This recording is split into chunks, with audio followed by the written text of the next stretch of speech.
सभी को जय मसीह की। आइए हम पवित्र शास्त्र की एक घटना को देखते हैं। यूहन्ना बपतिस्मा देने वाले का जन्म किस प्रकार हुआ। कहते हैं कि यहूदिया के राजा हेरोदेस के समय में अबिय्याह के दल में जकर्याह नाम का एक याजक था और उसकी पत्नी हारून के वंश की थी, जिसका नाम इलीशिबा था। वे दोनों परमेश्वर के सामने धर्मी थे और प्रभु की सारी आज्ञाओं और विधियों पर निर्दोष चलने वाले थे। उनके कोई भी संतान ना थी, क्योंकि इलीशिबा बांझ थी और वे दोनों बूढ़े थे।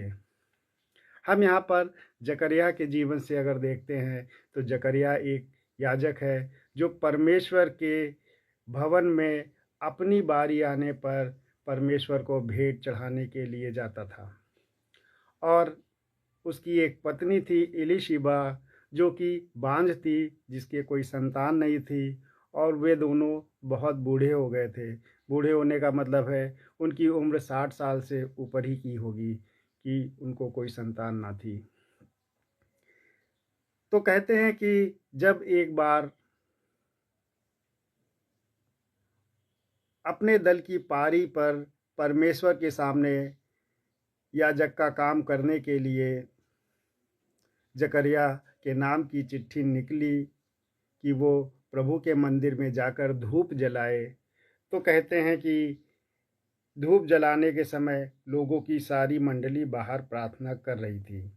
कहते हैं जब परमेश्वर के भवन में याजक महापवित्र स्थान में जाता था तो वो अपने आप को बहुत दिनों से अपने आप को पवित्र करके रखता था। और जब वो जाता था तो उसके पैरों में कहते हैं कि एक घुंघरू पहना दिया जाता था, जिससे कि वो जब चले और धूप जलाए उसके पैरों से उस घुंघरू की आवाज़ आए, जिससे ये पता चल जाए कि वो जकर्याह जीवित है। क्योंकि उस स्थान पर जो भी व्यक्ति अगर पवित्र नहीं है जाता था, जो भी याजक पवित्र नहीं होता था, अगर वो उसमें जाता था परमेश्वर के भवन में, महापवित्र स्थान में, तो परमेश्वर उसको उसी समय जान से मार डालते थे। कहते थे कोई भी अपवित्र व्यक्ति उस स्थान पे नहीं पहुंच सकता था। जकर्याह याजक भी जब भीतर गया तो कहते हैं कि उसके कमर में एक रस्सी बांध दी गई, जिससे कि यदि उसको कुछ हो जाए तो बाहर लोग उसको बाहर की ओर खींच सकें, और पैरों में घुंघरू पहना दिए गए थे। और जब वो अंदर गया तो कहते हैं कि एक घटना घटी, और उस समय प्रभु का एक स्वर्गदूत धूप की वेदी की दाहिनी ओर खड़ा हुआ उसको दिखाई दिया। जकर्याह देखकर घबराया और उस पर बड़ा भय छा गया। पहले के समय में स्वर्गदूत आसानी से किसी को दिखाई नहीं देते थे या उसके सामने नहीं आते थे। जकर्याह देखकर घबरा गया, भय छा गया उस पर। तो स्वर्गदूत ने उससे कहा कि हे जकर्याह, तू मत डर, भयभीत ना हो, क्योंकि तेरी प्रार्थना सुन ली गई है। उसकी प्रार्थना क्या थी? वो परमेश्वर के भवन में जाता था। उसकी पत्नी बांझ थी, उसको कोई संतान ना थी, और वो चाहता था कि उसको एक संतान हो जाए, जिससे कि उसके वंश का नाम उसी के साथ समाप्त ना हो जाए। और परमेश्वर के स्वर्गदूत ने जब उससे कहा कि तेरी प्रार्थना सुन ली गई है, तो और तेरी पत्नी इलीशिबा से तेरे लिए एक पुत्र उत्पन्न होगा, और तू उसका नाम यूहन्ना रखना। तुझे आनंद और हर्ष होगा, और बहुत लोग उसके जन्म के कारण आनंदित होंगे, क्योंकि वो प्रभु के सामने महान होगा और दाखरस और मदिरा कभी ना पिएगा, और अपनी माता के गर्भ से ही पवित्र आत्मा से परिपूर्ण हो जाएगा। इजराइलियों में से बहुतेरे को उनके प्रभु परमेश्वर की ओर फेरेगा। वो एलिया की आत्मा और सामर्थ में होकर उसके आगे आगे चलेगा।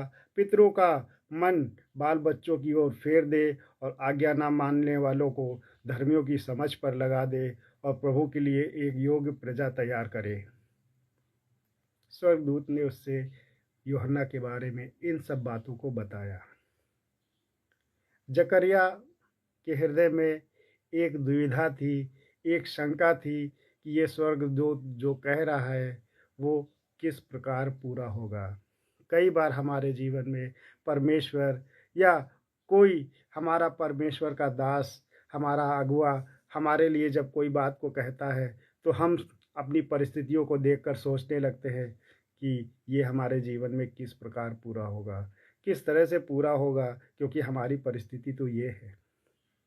उसी तरह से जकरिया ने भी सोचा कि हम तो बूढ़े हैं, मेरी पत्नी भी बूढ़ी है, इस बूढ़ेपन की दशा में हमको संतान कैसे होगी।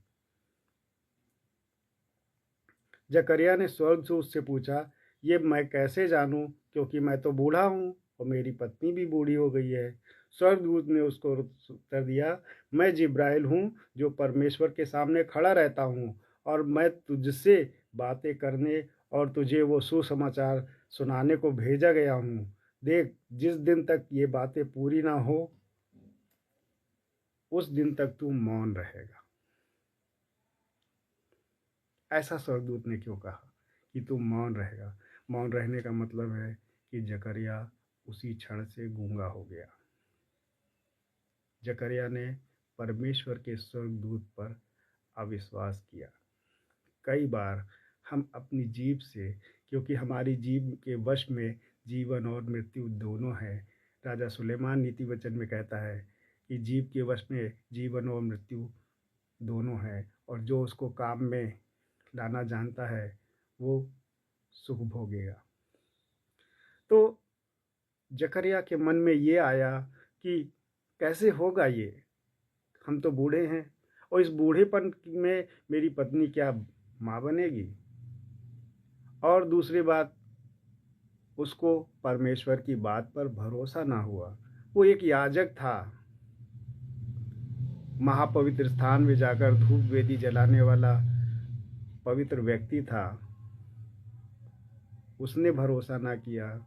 इसलिए स्वर्गदूत जिब्राइल ने कहा कि जब तक ये बातें पूरी ना हो तू मौन रहेगा, क्योंकि तू इसी तरह से नकारात्मक बातों को बोल बोल कर तू परमेश्वर के उस काम को बिगाड़ेगा जो परमेश्वर तेरे जीवन में करना चाहता है।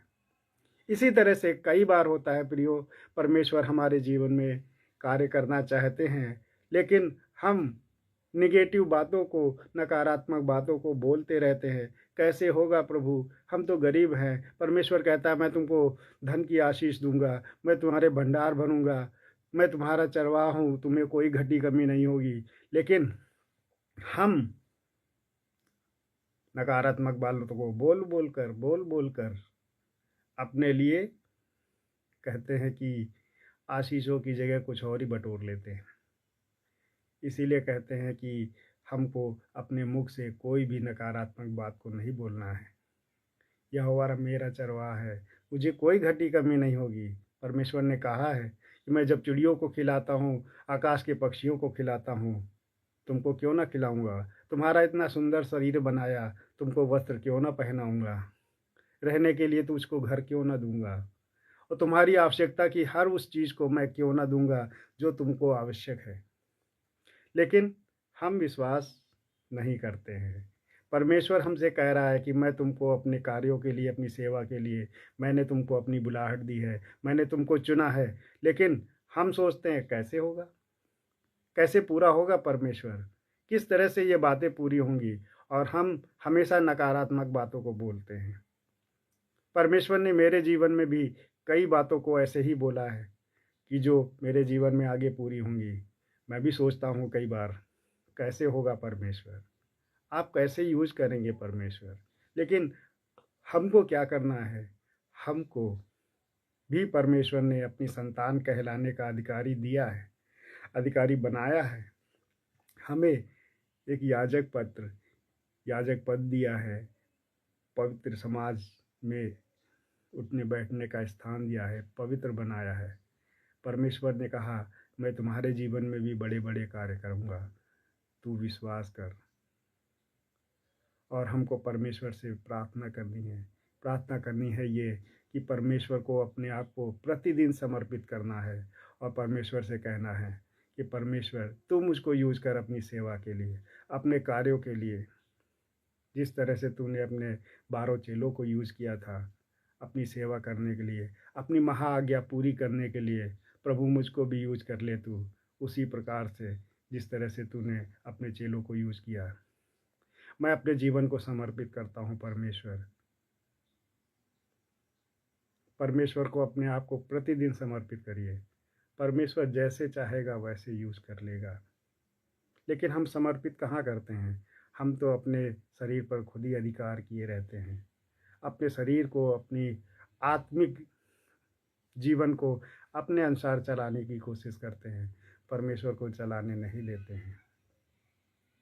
हमको अपने आत्मिक जीवन को भी परमेश्वर के हाथों में सौंपना है और निरंतर परमेश्वर की उपस्थिति में बैठकर परमेश्वर से प्रार्थना करना है कि परमेश्वर आप हमारे जीवन में कार्य करें।